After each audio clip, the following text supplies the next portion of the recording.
Goeiemiddag al my mede-refugees, aspirant-refugees en alle Suid-Afrikaners. Ek is vandag by die Japanese Tea Garden in San Antonio.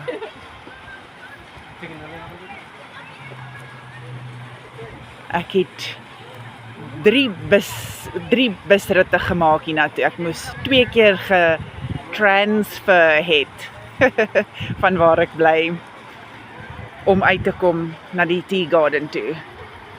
Dis 'n belewenis. Gaan lees gerus die geskiedenis van die Japanese Tea Garden in San Antonio.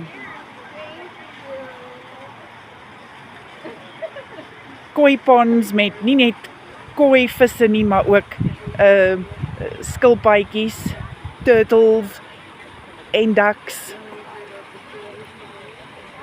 En daar in die verte 'n waterval. So, ek het nou net met my toer begin, maar ek het gedink ek laat julle so lank sien waar ek is.